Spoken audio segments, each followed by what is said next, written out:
उनकी, तो मुझे फायदा तो देखा और क्या? मुझे हल्की सी रोज मतलब ये देखा कि नेगेटिविटी थोड़ी सी कम हुई मेरे पास से।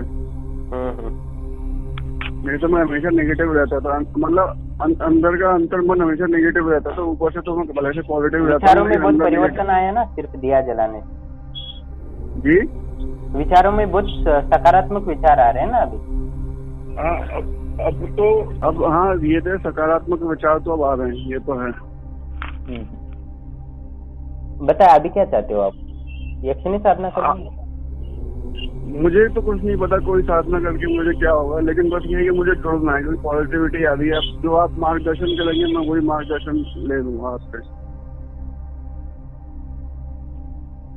ठीक है, आप यक्षिणी साधना करो, धन की जो आपकी धन की समस्या है वो भी दूर हो जाए और आपको पूरे परिवार की रक्षा भी करे और आपके शत्रुओं से, और साथ ही आपको परिवार में जो जो आवश्यक है भौतिक सुविधा वो सारी मिले। इसके लिए मैं करूँ, आप आश्रम से जुड़ जाओ, मैं आपको अच्छे से साधना वगैरह करवाऊंगा जिससे कि आपका जीवन भौतिक दृष्टि से बहुत ही संपन्न हो। ठीक है? अच्छा गुरुजी, मैं एक्चुअल में मैं काम में बहुत बिजी रहता हूँ, तो जैसे कि रात पे 1-1.5 घंटा मुझे मिलता है जिसमें मैं हाँ चलेगा, बस अभी तुम काम में व्यस्त हो ज्यादा हो तो कोई बात नहीं, आप कम जब करोगे तो भी चलेगा, बाकी तर्पण मार्जन हवन हम करेंगे। ठीक है?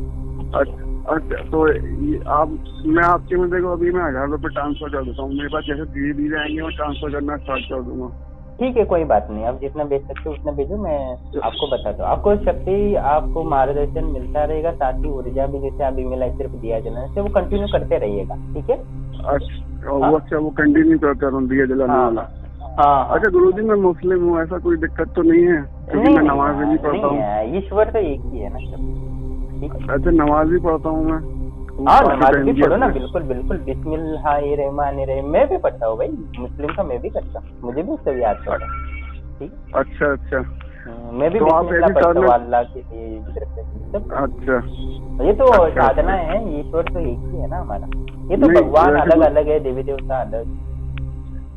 गुरुजी मैं भी ला इलाहा इल्लल्लाह मुहम्मदुर रसूलुल्लाह बिस्मिल्लाहिर्रहमानिर्रहीम सही बोलता हूँ, सब करता हूँ भाई, चिंता नहीं करो। तुम हो क्या मैं हूँ, ये क्या अलग है? वो राजनीति लोग हैं जो हिंदू मुस्लिम करते रहते हैं। ठीक है? हमारे बहुत सारे साधक मुस्लिम का जब करते हैं, बहुत सारे मुस्लिम साधक हिंदू का करते हैं। ठीक है? अच्छा नहीं, वैसे आपका मैं शुक्रिया अदा करना चाहता हूँ, क्योंकि आज के जमाने में कोई भी पैसे के अलावा कोई बात नहीं कर सकता। मैं आपकी ऑडियो सुनता रहता हूँ, मैं हमेशा रुकता रहता हूँ। मुझे एक ऑरेंज रोशनी दिखाई देती है गुरुजी, उसका क्या तात्पर्य है? वो आध्यात्मिक ऊर्जा है आप। ठीक है? वही ऊर्जा तो आपको हमारे आश्रम से जुड़ा है जिससे कि आपकी उन्नति हो, ऐसा है। अच्छा ठीक है। और हिंदू देवताओं की आपकी कृपा है ना इससे। अच्छा तो मैं तो वो पिछले जन्म का है ना, वो हिंदुओं की देवी की कृपा है आप पर। अच्छा ऐसा है? आपको कभी भी मंदिर में जाते तो अलग सा महसूस किया है ना? मैं मंदिर में गया तो हूँ, लेकिन मैं हनुमान जी का चढ़ावा करके आ गया हूँ। हाँ तो उन्हीं की वजह से है ना। ठीक है? अच्छा ठीक है, तो आप कोई बात नहीं, आप आश्रम से जुड़ जाओ, आपको पूरी तरह सहायता की जाएगी, आपको जितनी सहायता करेंगे उतने हमें सीखेंगे। ठीक है? मैं इसी नंबर पर 1000 रुपये पेटीएम कर देता हूँ अभी मैं। हाँ बिल्कुल। ठीक है, आप मुझे बता दीजिए क्या करना है व्हाट्सएप पे, तो फिर मैं करने लगूंगा। ठीक है? बिल्कुल मैं आपको मुस्लिम साधना भी करवा दूंगा। ठीक है? चिंता नहीं। ठीक है ओके, जैसे कि आपके जीवन में परिवर्तन। गुरुजी अपना नाम तो बता दीजिए। हमारे क्या ब्रह्मलोक आश्रम, यही तो बड़ा नाम। नहीं, आपका नाम क्या है? आप तो बहुत अच्छे गुरु हैं। ब्रह्मलोक आश्रम, ब्रह्मलोक आश्रम बस इतना काफी है। ब्रह्मलोक आश्रम की सभी शक्तियों को प्रणाम, इतना बोलते करो तो शक्तियाँ स्वदेश में याद हर कार्य में सहायता करते रहेंगे। ठीक है? प्रणाम दोस्तों, जैसे कि आप ऑडियो सुन रहे थे कि एक व्यक्ति था, कुछ 15 दिन पहले उन्होंने कॉल किया, तो वो बहुत परेशान थे मानसिक रूप से और परिस्थितियों से। तो उनको मैंने सिर्फ यही कहा था कि आप सिर्फ दिया जलाओ और ब्रह्मलोक आश्रम की शक्ति के नाम से, बस इतना करें वो आपके परिवर्तन आ जाएगा। और ब्रह्मलोक आश्रम शक्ति को सिर्फ याद करो, इतना ही उन्होंने 11 दिन तक किया और उनको बहुत ही लाभ हुआ। और लाभ होते ही वो खुद से आश्रम के लिए सहयोग धनराशि भेज रहे हैं। और वो एक मुस्लिम है, फिर भी वो पहले से इसका चाह रहे थे, पर मैंने उनको कहा पर कुछ नहीं है, आप अल्लाह समझ कर ही जैसे करते हैं वैसे सिर्फ उनके नाम से वैसे नमाज वगैरह पढ़ते हैं वैसे इसी दीपक जला दो। बस उन्होंने जलाया और उन्होंने ब्रह्मलोक आश्रम की शक्तियों ने उनकी सहायता की। सिर्फ 11 दिन में ही उनको महसूस हुआ, मन पे उनके तनाव था वो दूर हुआ, परिस्थिति में भी सुधार हुआ और लाभ होना उनको महसूस हुआ। तो ईश्वर का जो ऊर्जा होती है वही आपके जीवन को परिवर्तन करती है, ठीक है। अल्लाह हो या यीशु का ऊर्जा हो, वह बौद्ध धर्म के जो साधु संत हो या इस्लाम के पीर बाबा हो, वो एक आत्मा ही है। परमात्मा का हर आत्मा का परमात्मा का जो अंश है वो तो आत्मा रूप में है। वो इस्लाम का व्यक्ति हो, मुस्लिम का व्यक्ति हो, बौद्ध हो या हमारा हिंदू धर्म का व्यक्ति हो, तो वो भी तो आत्मा ही है। तो वो परमात्मा के सभी अंश है, तो सभी ऊर्जावान है, सभी अमर है और सभी ईश्वर के ही अंश है। तो आप उनके धर्म अलग है, उनके विपरीत है, कुछ अलग अलग नियम है, रीति रिवाज है, पर मूलतः हमें वास्तव में हमें क्या चाहिए होता है? हमें वास्तव में चाहिए होता है आध्यात्मिक ऊर्जा।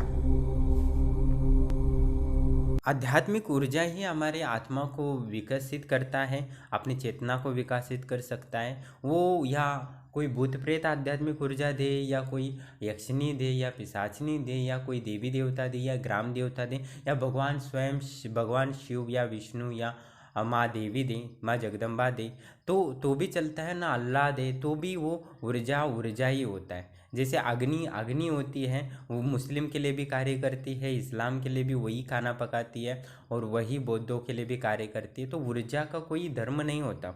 ऊर्जा एक आध्यात्मिक ऊर्जा होती है। जैसे अग्नि है वैसे ही वो भी ऊर्जा का स्रोत है, जिसे आपके जीवन को परिवर्तन कर सकती है, आपकी बीमारी दूर कर सकती है। वो संकल्प की शक्ति है एक। ये जैसे प्रकृति एक संकल्प से बनी हुई है ब्रह्मा जी के, वैसे ही वो आध्यात्मिक ऊर्जा एक संकल्प की ऊर्जा है, जिससे आपकी सारी मनोकामनाएं, आपकी परेशानियां दूर कर सकती। ये प्रकृति ने यानी ईश्वर ने एक सिस्टम निर्माण किया है कि इससे लोग विकास कर सकते हैं अपने जीवन को, आत्मा को, और इस संसार से मुक्त हो सकते। वो सिस्टम एक ही है और वही सिस्टम को थोड़ा बदल करके इस्लाम के लोग अलग करते हैं या मुस्लिम बौद्ध धर्म की एक ही है। ध्यान तो सभी में करते हैं। ध्यान जिनको आज्ञा चक्र खोलनी है, बौद्धों में भी ध्यान की विधियाँ है, इस्लाम में भी ध्यान की विधि है और हिंदू धर्म में भी ध्यान की विधि है। तो जी माँ आज्ञा चक्र खोलना हो तो बुद्ध भी आज्ञा चक्र खोलते हैं, इस्लाम में भी अपना बातनी आँख खोलने के लिए आज्ञा चक्र पे ध्यान करते हैं, मक्के का ध्यान करते हैं। और वही तो यानी हिंदू धर्म में जैसे त्राटक करते हैं और अपने आज्ञा चक्र को खोलते हैं। कोई देवताओं का ध्यान करता है और आज्ञा चक्र खोल लेता है। कोई बौद्धों में बहुत सारी ध्यान की विधियाँ हैं, उससे खोल लेता है। हाँ, तो ये सब ऊर्जा को ही, जो ब्रह्मांडी ऊर्जा है वही प्राप्त करना है। और हमारे भगवद गीता में भी कहा है कि आप किसी भी देवी देवताओं को जप करो, आप किसी भी, तो उसका फल मैं ही देता हूँ। कृष्ण ने स्वयं आपको भगवद गीता में स्पष्ट रूप से कहा, आप भूत प्रेत को पूजो या देवी देवता को पूजो या राक्षस को पूजो, उसका जो फल देता है मैं ईश्वर में ही वो फल देता हूँ। यानी आप अल्लाह की पूजा करते हो या भूत प्रेत की या यक्षिणी अप्सरा की करते हो, तो जो देने वाला फल होता है वो ईश्वर ही देता है। जो ईश्वर सबको, जो परमात्मा है वो सबको अपना अंश मानता है, उसमें कोई भेदभाव नहीं मानता है। ईश्वर कभी भी किसी से भेदभाव नहीं करता, ना चींटी से भेदभाव करता है, ना मनुष्य का भेदभाव करता है, ना मनुष्य के मुंह में जो हजारों करोड़ों बैक्टीरिया वायरस है उसके शरीर में, उनके साथ भी कोई भेदभाव नहीं करता। जो अभी बैक्टीरिया वायरस है वो कभी भी मनुष्य बन सकेंगे या होंगे, और जो मनुष्य है वो भी कभी किसी इंसान के बैक्टीरिया वायरस हो सकते हैं। ये समझने की जब क्षमता प्राप्त होती है, वो चेतना को जागरूक करते हैं, उसे ये अध्यात्म कहते हैं। इस अनंत ब्रह्मांड और खुद को अनंत महसूस करना, खुद को अमर तत्व को अमर हो ये महसूस करना। अहम ब्रह्मास्मि यानी मैं भी परमात्मा जैसा ही अमर और सच्चिदानंद स्वरूप हो, यानी आनंद का स्वरूप हो। जब ये समझ में आता है, उसी को हम अध्यात्म कहते हैं। और उस को प्राप्त करने को, समझने के लिए, उस अपनी चेतना को विकास के लिए जो ऊर्जा की ज़रूरत है उसे आध्यात्मिक ऊर्जा कहते हैं। तो वो किसी भी धर्म से प्राप्त हो उसे कोई मतलब नहीं, ना ईसाइयों से प्राप्त करो या देवी देवताओं से प्राप्त करो या अल्लाह से प्राप्त करो या पीर बाबाओं से प्राप्त करो। वो मिलता है, जितना मिलता है उनसे लेके आगे बढ़ो। अपनी चेतनाओं को, जो अनंत ब्रह्मांड का ज्ञान है, रस है, जब तक आप समझेंगे नहीं तब तक आपकी विकास नहीं होगा। आप करोड़ों सुख सुविधा प्राप्त करोड़ों करोड़ों पैसों की कमी, तो कभी भी आप सुखी नहीं पा पाओगे, उस शांति को कभी प्राप्त नहीं कर पाओगे, उस आनंद को प्राप्त नहीं कर पाओगे। आप कितने भी गाड़ियाँ ले लो, कितनी ही स्त्रियों का भोग करो, या कितनी ही आप सुख सुविधाओं प्राप्त करो, कितना ही भोजन पकवान खाओ, पर उससे कभी भी आनंद की तृप्ति नहीं होगी। तृप्ति सिर्फ आपके आत्मा में है, खुद में है। इसमें मौज करने में कोई भी मौज नहीं है, मौज करने से कोई भी आनंद की प्राप्ति नहीं होगा। खुद मौज बन जाएंगे तभी आपको वास्तविक आनंद प्राप्त हो। इसलिए मैं हर समय बोलता हूँ कि आप आध्यात्म यक्षिणी की साधना करो या प्रेत की करो, कुछ भी करो, पर आपका जीवन का लक्ष्य उस आनंद को प्राप्त होना चाहिए, उस परम सत्य को जानने का प्रयास करना चाहिए जो खुद हो, खुद मैं अपने रहस्य को यानी खुद को जानने का प्रयास करना चाहिए। तभी आप वास्तव में शांति और आनंद को प्राप्त कर सकते हो, और तभी आपको पूर्णता की एहसास होगी। तब आप पूर्णता, आप ऐसा नहीं है कि उस आनंद को प्राप्त करके जंगल में जाना है, भटकना है, ऐसा बिल्कुल भी नहीं है। आप उस आनंद को प्राप्त करके अपने जीवन को आनंदित बनाओ और दूसरों को आनंदमय प्रदान करो। इस जीवन को और जी लो और मनुष्य जीवन की उन्नति और भगाओ। जैसे कि आप घर लेते हो, गाड़ी लेते हो, अपने प्रेमिकों को प्राप्त करते हो तो आनंदी के लिए ही करते हो ना, तो आनंदमय जीवन जीने के लिए करते हो। वैसे ही आप आध्यात्मिक को मुक्ति के मार्ग के लिए नहीं, उस जीने के लिए ही आध्यात्मिक ऊर्जा को आप प्राप्त करें। इसीलिए आप ब्रह्मलोक आश्रम निरंतर बताने का प्रयास करते, आप जीने के लिए आध्यात्मिक ऊर्जा को प्राप्त करो। आप पैसा कमाना चाहते हो, उसके लिए आध्यात्मिक ऊर्जा करो, उसके माध्यम से ही आप आगे आगे अपनी उस आध्यात्मिक ऊर्जा को उपयोग में लाते लाते आप एक दिन अपने आत्मतत्व को स्वतः में ही प्राप्त कर लाएंगे। इसमें कोई ज़रूरत नहीं, आप उस योग्य बन जाएंगे।